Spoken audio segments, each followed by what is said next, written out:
and welcome to No Story Stagnates with me, Ernie Boxall, and it is my real honour to have with me Kandiss Taylor. Kandiss, can you tell the listeners, the viewers, who you are, where you are, and what you're doing at the moment? Yes, Ernie. My name is Kandiss Taylor. I am from South Georgia in the United States of America. I've lived in South Georgia all of my life, Wow. and I am an educator. I'm a public school teacher, but I've been a school counselor most of my career, and now I'm an administrator at the Board of Education in my hometown. And I'm the homeless liaison, and I do a lot with DFACS and DJJ and that kind of thing. Yeah. I'm a mother, first of all, outside of being a Christian. So Christians first, then I'm a mother and a wife, and a daughter, and a niece, and a friend, and a colleague. So that's who I am. And I'm running for governor of Georgia. And I'm not a politician. Not a politician, but I'm running because I want to remain free. That's what I wanted to hear. That's what I want. That's why it's an honour to talk to you, Kandiss. And so, if we can start with the first question I ask all of my guests. Kandiss, do you know how your mother and father met? Yes, I absolutely do. My parents are Van and Tammy, and so they graduated high school in 1978, and they were best friends in high school. Very best friends. And after high school, they started dating, and their very first date was to see Grease, the movie Grease with John Travolta. And I love that movie. And so they went on, they dated for a few months and then got married not quite a year later, and then were married 2 years and had me. Right. So they were both went to night school, and after they got married, they worked at a nuclear power plant. They both retired from a nuclear power plant in my hometown. So that's how I started. Wonderful. So you know your story from before you were born. I do. And now, Kandiss, from the ages of 1 to 10, is there a story that is so open that you can remember it straight away, good or bad? And did you learn a lesson from it from those years? Well, whenever I was a little girl, we lived in a trailer beside my grandparents and mobile home. And my parents built their house when I was in first grade. But when I was young, so maybe age 4 or 5, I have a memory that I was actually talking to my mama about not too long ago. And that's why it was fresh on my mind. But I remember us camping out and moving the mattress from the bedroom into the living room and us sleeping on the floor. And my daddy had a record player. And so my mama, put on music or whatever. We were like dancing and kind of having a slumber party on the floor. And I thought this was really neat. We were just doing this because it was summertime and it was hot outside. And my mama lifted the windows to get air in. And I just remember it being fun. And my mama told me, she said, "Now, Candy, you know why we were sleeping on the mattress on the floor?" And I said, "No." She said, "Because our electricity got cut off." And I said, "No, I didn't know that." Right. And she said, "Yeah, but I didn't tell you the electricity was cut off. We made it fun. We went and got the mattress, put it on the floor and made it fun. But you make good out of bad situations. And so you make the most of it. And some things you don't tell children because they don't need to know. They don't need to worry, don't need to stress. And I see that a lot in my job where parents tell kids things that they don't need to know. That's not for them to worry about. They're not ready for it. And it creates trauma and stress in their little bodies that they're not ready for. Right. And at that age, Kandiss, were your parents political at all? I don't remember my parents ever being political outside of watching the news. Right. But, just watching the news and honoring whoever was president. I don't, even if they didn't agree, they always just honored the president. They honored our governor, our elected official. I never remember them saying negative things. It was always like an honoring kind of, talk.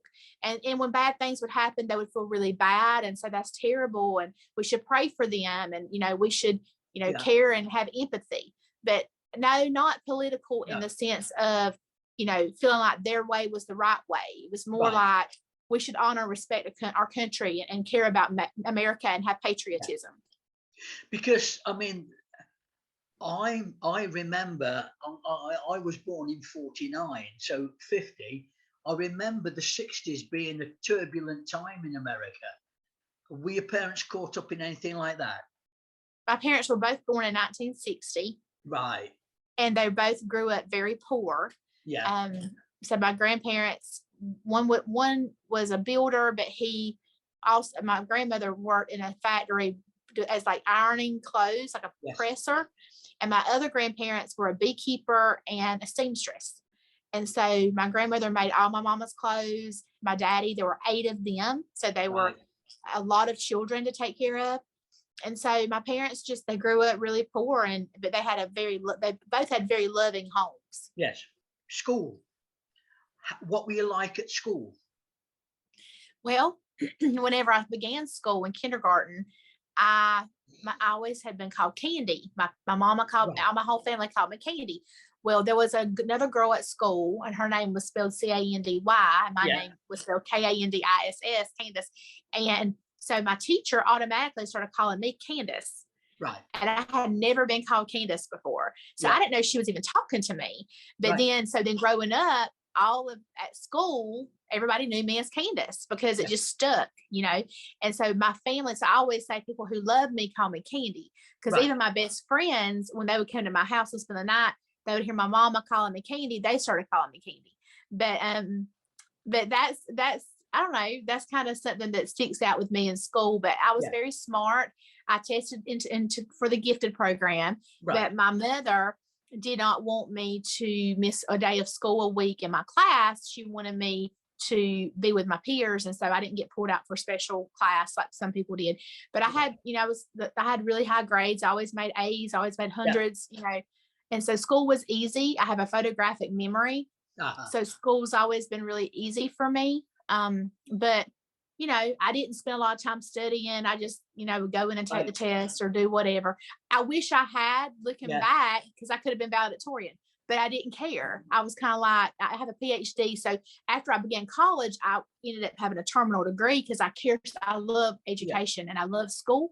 But at the time as a child, I didn't care. I just, it was so easy. I wanted to have fun. I was very social. Yeah. So I cared more about social, and I always did beauty pageants, and I was an only child for 11 years. So I was the only grandchild and the only child. So I was spoiled rotten. Well, you see, that story reminds me, and I won't go into my story, but the mother of my 2 daughters also had a photographic memory. And so she always came home from school top of the class. But because of that, she never got praise. Her parents never said, "Oh, well done." And that was something that stayed with her even while we were together, that she never got praise from her parents for doing well at school, because she naturally did well at school, but that stuck with her. And I wondered if, did you ever feel sometimes about your parents, I wish they'd have said well done, or did they? Well, more of academically, they expected it. It was like an expectation. Yeah. And if I ever brought home a B on just my papers, not on my report card, but my signed papers, I would get put on restriction from TV or from whatever. Right. But they were very affirmative. Yes. So my love language is words of affirmation. So I'm very complimentary, and my parents were, especially my daddy, he was very complimentary to me. And, right. I love you so much, and you can do anything you want to do, and there's nobody as pretty as you, and you're so smart. I'm so proud of you. And my mama, she's complimentary too, but she was more of, I expect more of you. You can do more. You can do more. And so she was kind of the pusher, right. And me wanting to please her and wanting to measure up to where she wanted me to be. Great. So we'll go now, Kandiss, to the years 11 to 15. A story and maybe a lesson. So my parents got divorced when I was 11, and well, about 12. I was almost 12. Right. And my daddy played golf a lot. He worked really hard, but he would go out with the guys after work and drink beer, not liquor, but he would get drunk, go play golf. And so he just was spending a lot of time away from home and not at home. And my parents, this went on for years. I mean, this was most of my childhood. And so my parents finally divorced. My brother was a year old when they divorced. And so it was a pivotal moment, you know, because my mama got remarried relatively quickly. Like within 10 months, she was remarried. And it was like, he was opposite of my daddy. My daddy was very quiet, laid back. And she married a GBI agent, which is like Georgia Bureau of Investigation. Right. So an investigator at the state level. Yeah. And he was very hard, kind of. He was fun and playful too, but he was kind of moody because of his job and the stress of his job and dealing with drug addicts every day and criminals and the kind of job he had. And so I never knew how he was going to be. And I was a teenager and he was coming into my house trying to make rules for us. Yes. And I was a very compliant child. I wanted to please. And so but I didn't want to please him because I thought, who are you to come in? I don't even know you. So it was a really hard time. I ended up loving him. I still love him, have contact with him to this day. Right. But he was married to my mama from when I was, 13 until I was 18. Yes. So for about 5 years there. So this critical age of me growing up. And so it was a huge transition for me as a teenager. Yes. And that's why I like to split the teenage years up, because I think they are pivotal. Mm. So we'll take now 16 to 20. I take it it's college years and things like that, is it? Yeah, so I went off to college and moved over about an hour and 15 away from my hometown. But my mama remarried for the third time when I was 18 on my summer going to college. And she moved actually 30 minutes from my hometown and 30 minutes from my college town. So it ended up being kind of closer to me, which I loved, because I could go home if I had to on the weeknight if I needed my mama. So I was at college, lived there, had a different roommate every year, because you go and it's roommate drama. They're messy. They have random boys spending the night, don't wash the dishes, whatever. So was over there, but freedom. I was always the DD, the designated driver, because my daddy was an alcoholic. I didn't drink. And so I would have to pick up my friends from the bar, and I was always the responsible one. I always schedule 8:00 classes because I like to go get it over with and have the rest of my day, and work part-time at Belk, which is a department store. Yes. And I would work part-time there in makeup. I've always been girly, like makeup, all that kind of stuff. And so, it was a transitional time, but my grades were excellent, straight A's. Really cared more about my grades at college than I did. But my mama told me, if you lose your scholarship, then you're going to be at home working. You're not going to have opportunity to get a degree. No. So you have to go get your degree. And so it was really important to me to go and get my 4-year degree. Did you have any idea at that time what you wanted to be? Well, when I went to college, I started off majoring in psychology. And just because I was interested in this behavior and study of behavior, and I thought I may go to law school. My stepfather, the GBI agent, he told me that I would be a great lawyer. And I probably should have been a lawyer, and they're called a counselor in America too. But I loved my school counselor in high school, and she seemed like she loved her job. Yeah. And my two of my best friends growing up were molested by a family member. And I thought, I didn't have a voice then. I was sworn to secrecy, couldn't tell, that they were being touched inappropriately. And as a child, I felt helpless. Yeah. So at college level, I thought, I want to help children who are being abused and they don't have anybody they can trust, and stop it. It messes them up forever. One of them is still a drug addict, and then one of them is successful, but still has issues. I mean, it steals their innocence, that they never fully recover from that. No. So I knew that I thought, I want to be a counselor, a school counselor. I'll have good hours with my children when I have children one day, and I'll be able to, take care of them. So that's kind of I don't know. I guess that's why I chose school counseling initially is because I wanted to help. I'm a fixer by nature. I want to fix problems. So that was appealing to me. And you mentioned your faith. Were you going to church all the way through that time? Yeah, I got saved at age 8 and got baptized, and I grew up in church from being a small young child. Always, we were always at church Sunday morning, Sunday night, Wednesday night. I went to a Baptist church. Yeah. And then I really in high school got really close to God and would go to revivals and sing with the praise band and just loved being in the presence of God. And then later on, I had one of my best friends, her son died in a car wreck, and really blamed God for a couple of weeks before someone came to my house and prayed for me because God told them to. Right. And after that, it was kind of a defining moment for me. And I was filled with the Holy Spirit and got really close to the Lord. And my walk with God has been even greater and stronger since then. And that was when I was like 28 then. Yeah. So again, final question for this sector, all the way from the day you were born to we're now up to 20. Were you involved in sport, team games, or were you an individual? I was a cheerleader, loved cheerleading. Right. And then I was voted most popular. I told you I did beauty pageants. I won my school pageant. Yeah. Always with my friends, very social. Yes. And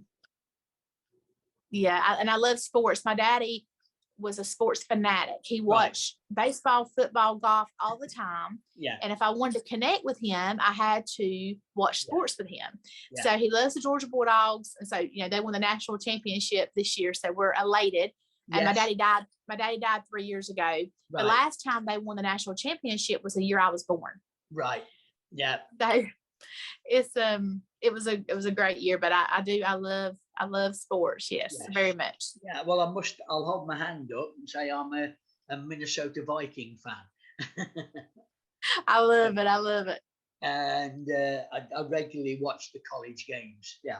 So we're going now, Candy, to 21 to 30.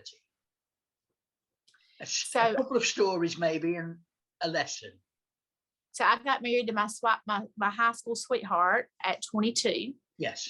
We had dated from when I was 16, and I was graduating college. I wanted to be married. I had a plan, you get married at 22. We had our first child at 24, and our second child when I was 27. And we bought a house. Yes. I began my job as a teacher at 22. By 24, I had finished my master's in school counseling. I became a school counselor. Yeah. At 25, I finished my specialist in school counseling. And at 26, I started my PhD program in counseling. Right. So I just, ready to just loved education, just kept going. And my career, was going great. Loved my job. Loved it. Always have loved working in education a lot. Yes. And being a mother, loved being a mother. I had a girl from South Korea that came and lived with us as an exchange student, and she became part of our family. We're still very close to her. Yes. Love her. So this period of time was a great period. We built a house in 2007, and when 2008 hit, in America, we had a big recession. Yes. And my husband, he got laid off from work, and we had just built this big house, and we couldn't afford it. And we'd never been late on a payment, and it was terrible. Couldn't sell the house. We tried to sell it for over 2 years. Yes. And we ended up filing bankruptcy, and we got divorced. Right. So the pressure of that was whenever I was 30. Yes. So I ended 30 or began 30. I turned 30 in November, and we moved out of our house in November, and our divorce was final in January. So it all hit right there, right when I turned 30. Yeah. And if someone was to ask you now, or if you was to go back to that period, what lesson do you think you brought from it? I think just to not give up. Like we should have gone to counseling ourselves, and we didn't. And he and I are very close, as we have 2 children together. So we're very close friends, and we kind of grew up together. We dated from 16 on. So we were close friends, and probably that it's easier to give up sometimes than it is to work hard. And so I've learned that anything in life worth having is worth fighting for. Right. And so you have to be willing to be vulnerable and to push forward and not run. Sometimes running away and giving up is the easiest option. Oh yeah. Have you ever given up in your life? Have you ever on my marriage? Yeah. That's interesting. Yeah, but about 4 years ago, I was running a very successful storytelling group. And then a couple of other groups came into town and took all the business. And so there were periods where I would wake up at 3:00 in the morning, hoping that the bank hadn't sent that message saying, you must pay in by 4:00 tomorrow morning or 4:00 tomorrow evening, or you'll be in an overdraft. And the rent was becoming due, and I did give up. I said, that's it. I'm going to pack up what I'm doing, because at that time I was 65 then. So I had my pension, and I could go on to housing benefit, which meant that the council would pay for me. And funnily enough, as soon as I said, that's it, I'm finishing, work started to come in. And so I started working again. And it's like you say, giving up was the hardest thing I've ever had to do. To just tell people that I'm not going to do what I was doing anymore was the hardest thing I've ever had to do. And yet, funnily enough, as soon as I said it, it seemed to turn around and the work came in. Now, whether it was because I wouldn't try, I'd stopped trying too hard. But that's fascinating. And how old would your children have been when you were 30, Kandiss? So they were 3 and 5. So we'll go into your 30s, because you obviously moved into another house, was it? I did. And you took the kids with you. Did you notice any change in them? Well, they were so young that they don't remember us married. And so, but we have always had a really good relationship, me and their dad, and been very close. We make decisions together now. He's remarried, I'm remarried. Yeah. But we're very close. And so even transitioning to the new house, they knew we were moving. He was staying with his grandmother. Yeah. And he would come over every day and see them anyway. So they just thought he wasn't living with us. They didn't understand why. No. And then, he started dating first, and that was confusing. It was really confusing for them.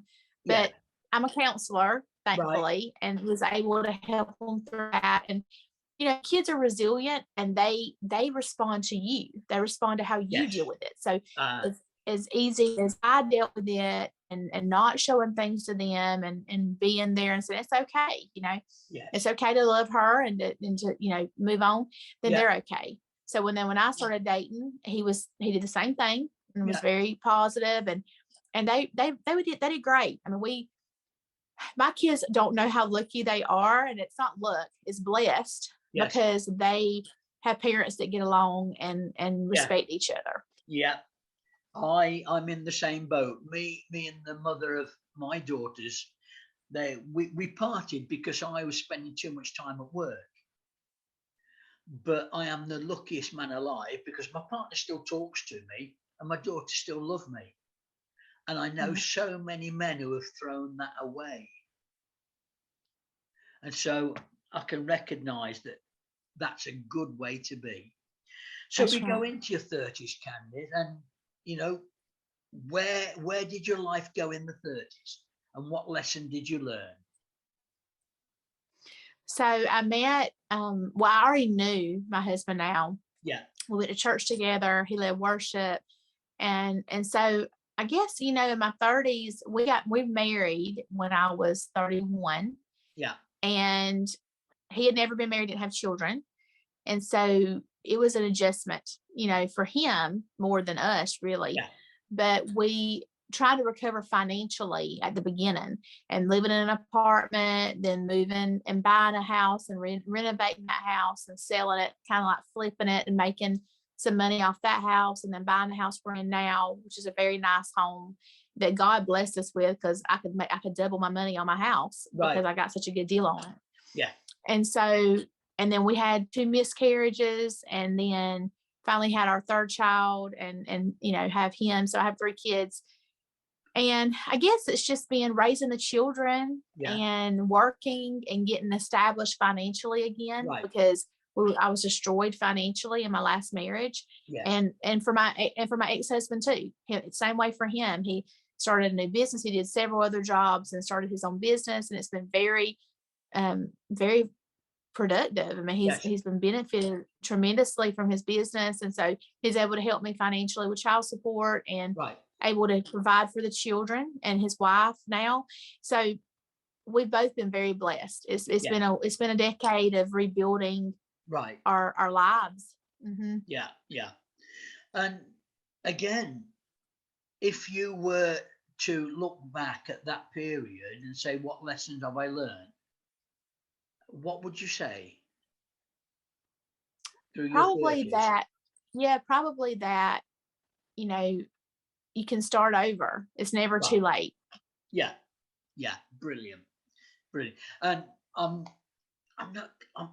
going to be a bit bold and say, do we go into the 40s to 50s, Candy?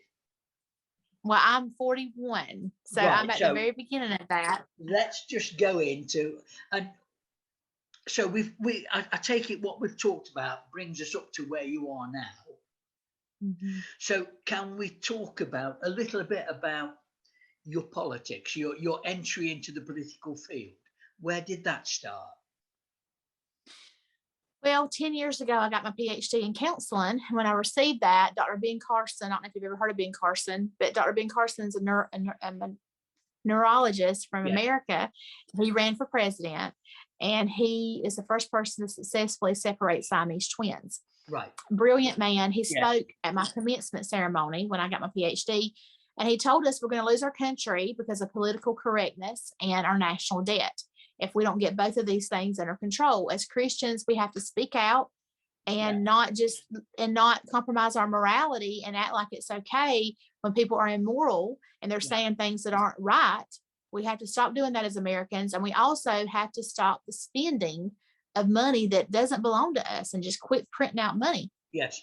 And so that resonated with me. It resonated with me about the dollar being the world currency and how strong the economy is. But if they decide to make the euro the world currency, or the yuan, or whatever, then we could lose our whole country and all of our stability and be a third world nation. And it's a scary place to even imagine. And that motivated me to run for office. I ran for U.S. Senate last year. Yeah. And I was going to run for my U.S. House seat. But when we had so many issues with our election in Georgia, I decided that, and just hearing about the China influence and Hollywood influence in Georgia, and we love Jesus, guns, and babies in Georgia. We're very conservative. We're in the Bible Belt, and I just don't want our morality compromised, and I don't want to lose our state. And so I decided I was going to run for governor. Brilliant. Because the governor's budget is 70% education, and I've been a public school educator for 2 decades. Yes. So I know what to cut. I know where to fix things in education, and we have a lot of liberal ideas. Yes. And with critical race theory and social emotional learning and comprehensive sex education that's teaching communism, and it's teaching children to be oppressive.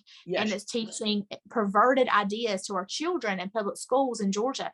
And I'm going to get that out. Right. There's so many things I want to do for Georgia, but I think it's important to have an educator's voice at the table. It's important for that.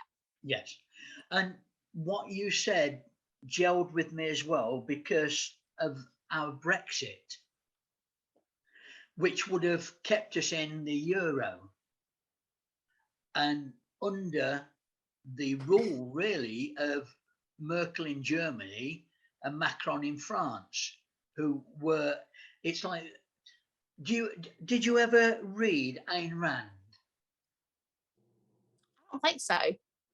Uh, she wrote a book called Anthem, a very short book. And it was the world of the future, where the world had been split up into conglomerate.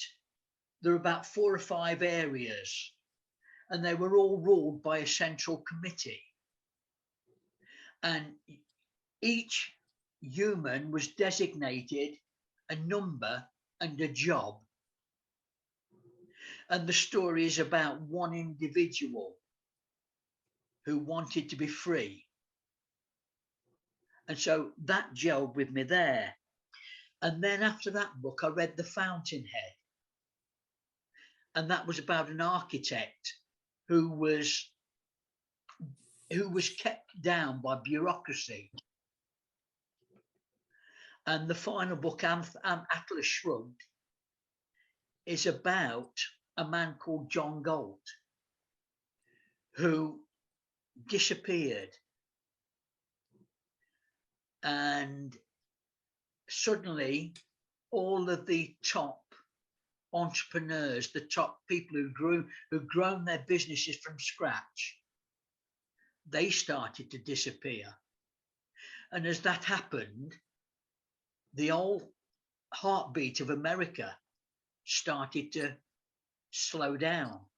Trains ran off time. Trains crashed. The rails weren't replaced. The people started to give up. And that's where America's heading at the moment. And what John Galt had done is they'd found a valley, and they had a system whereby they could overlay what looked like land on top of the valley, so no one knew it was there. And they started up a new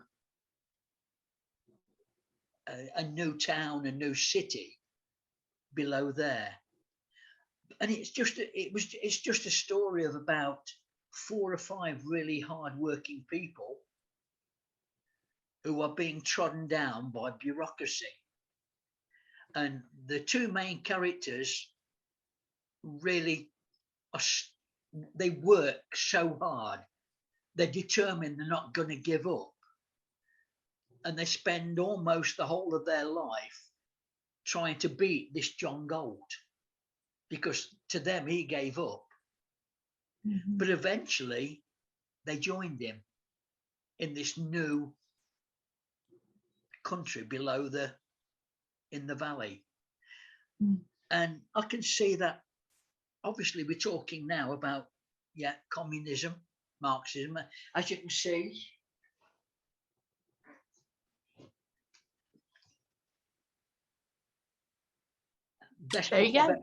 Best book I've ever read.